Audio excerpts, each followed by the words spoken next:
Assalamualaikum warahmatullahi wabarakatuh. Shalom, Om Swastiastu, Namo Buddhaya, salam kebajikan untuk kita semua. Perkenalkan, saya Rizky Ardiansyah dengan NIM 1211930 dari Program Studi Teknik Industri Angkatan 2021. Di sini saya akan mempresentasikan tentang hasil studium general yang telah saya buat. Untuk materi yang pertama adalah social impact. Social impact. How to build an empathy in research. Bagaimana membangun empati di sebuah penelitian. Dan apa itu empati? Baik, empati adalah kapasitas unik manusia atau dari dalam diri manusia untuk bisa merasakan pengalaman, kebutuhan, aspirasi, kesedihan, sakit hati, atau kelaparan orang lain yang seolah-olah hanya dirinya saja yang merasakan itu. So, why empathy so important? Mengapa empati sangat penting bagi kita dalam pembuatan research atau penelitian? Karena dapat memberikan kemampuan untuk melihat, merasakan dunia dari sudut pandang orang lain. Yang selanjutnya, karena terkait dengan meningkatkan pemikiran yang kritis, kreativitas, imajinatif, dan motivasi yang akan tumbuh dari dalam diri kita selama merancang sebuah penelitian. Jadi, apakah empati bisa dilatih? Pada setiap individu, tingkat empati memiliki tingkatan yang berbeda-beda. Tapi itu bisa dilatih pada diri orang masing-masing. Proses refleksif, misalnya diskusi, menulis, dan menggambar, yang dapat memperluas perspektif kita untuk meningkatkan rasa empati kita. Selanjutnya,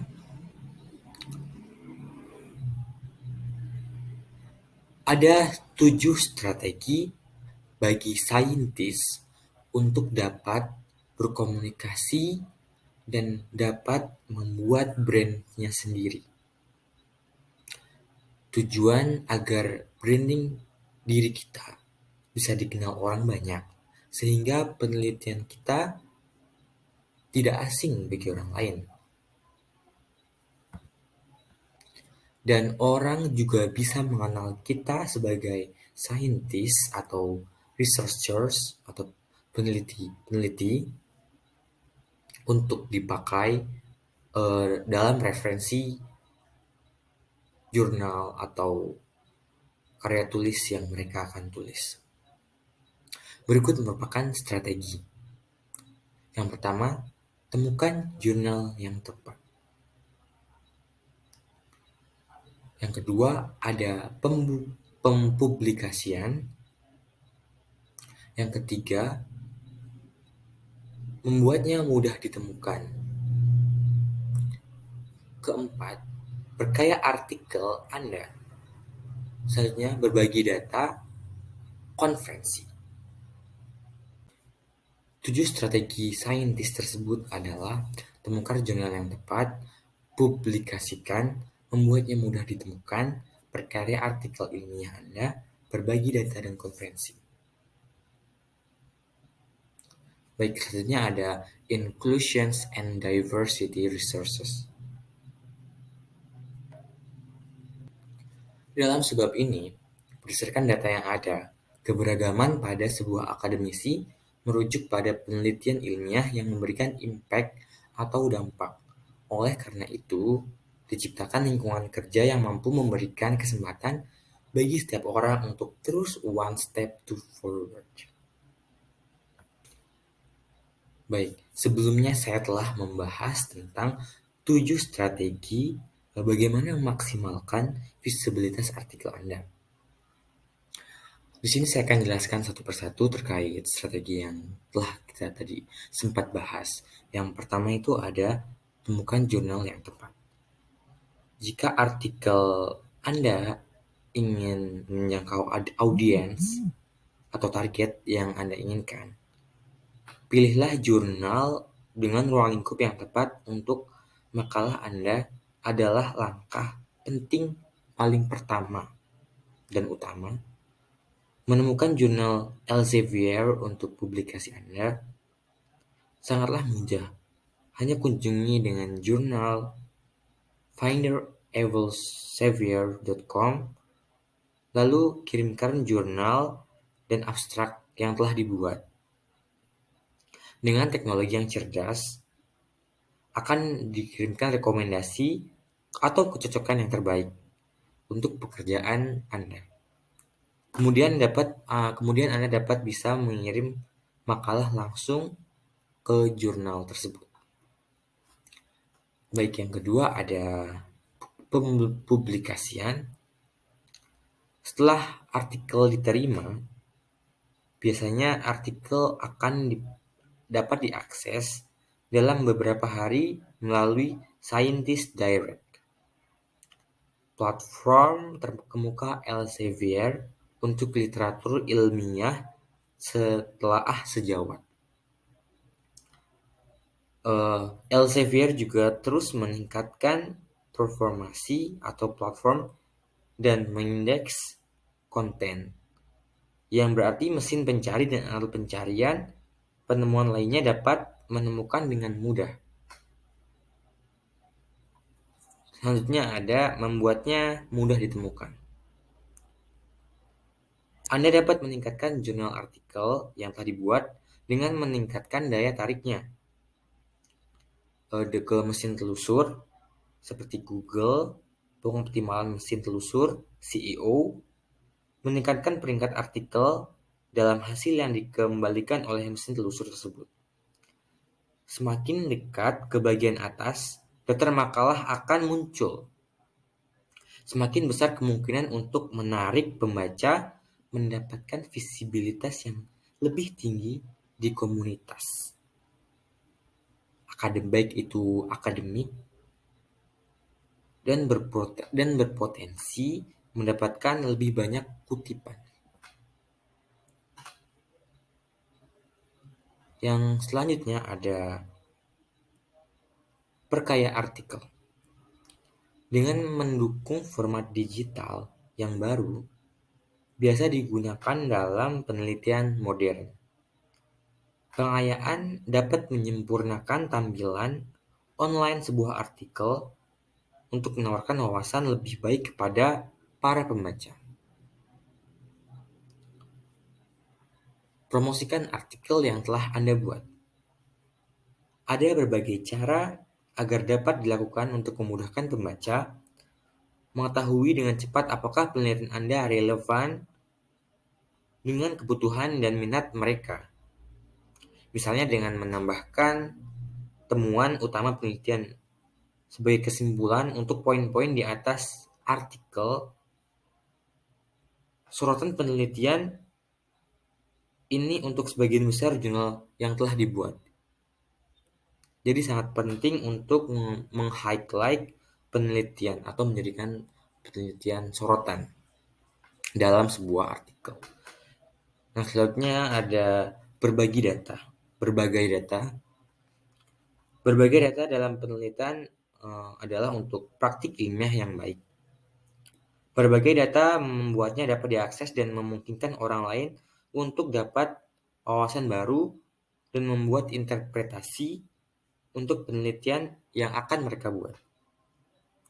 Sebagai seorang penulis, dapat memilih untuk menyimpan pada repository seperti Mendeley Data, datamedley.com untuk membuat kumpulan data yang akan dikutip secara independen dan membuatnya dalam artikel Anda.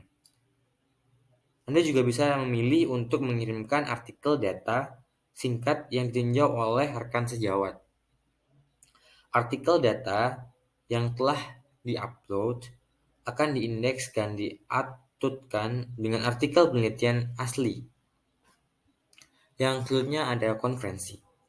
Presentasi dan jaringan di konferensi mempersonalisasi, memberikan wajah dan suara, dan dapat menciptakan peluang baru untuk kolaborasi. Pastikan sudah terhubung dengan delegasi yang ada di berbagai platform sosial media yang ada. Seperti contoh Facebook atau situs web dan big web yang telah Anda buat. Penjelasan untuk 7 strategis mungkin dari sedikit itu saja. Baik, kita akan lanjut. Selanjutnya ada how to integrate sex, gender, and intersectional analysis into research. Bagaimana membedakan jenis kelamin dan gender? Dalam analisis ini bertujuan untuk memasukkan dalam desain eksperimental untuk kemajuan banyak disiplin ilmu pada praktik pengobatan penyakit.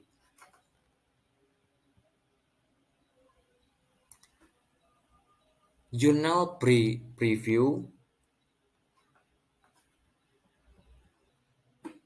adalah untuk dapat mengkoordinasikan upaya penerapan pada penganalisisan jenis kelamin dan gender yang kuat.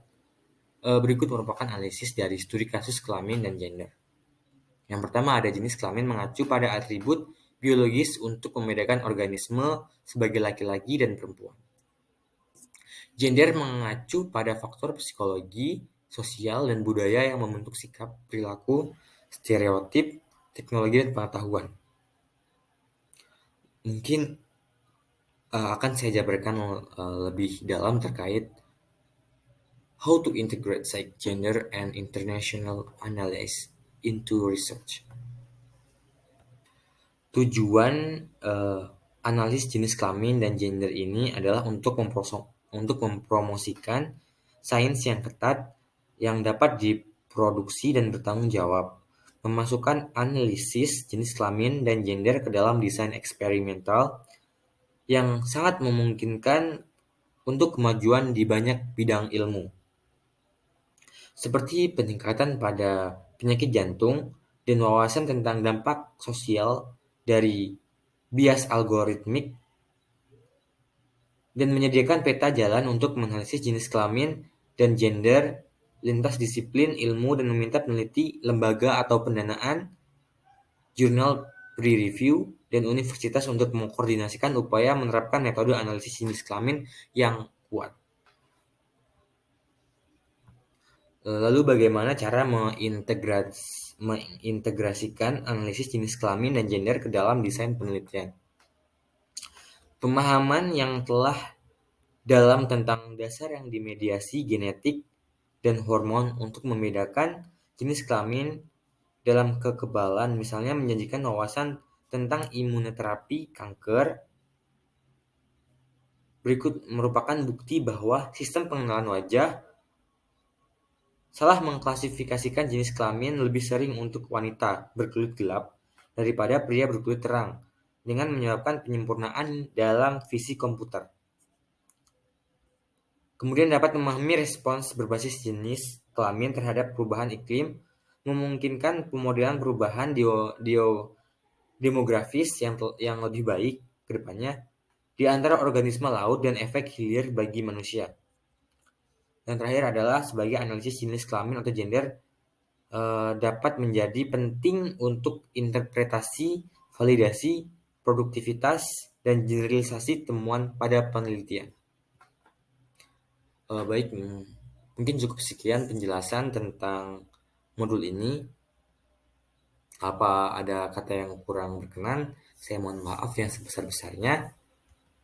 Sebelum saya tutup, saya akan mencantumkan lampiran sertifikat yang telah saya dapatkan selama mengikuti studium general di Elsevier.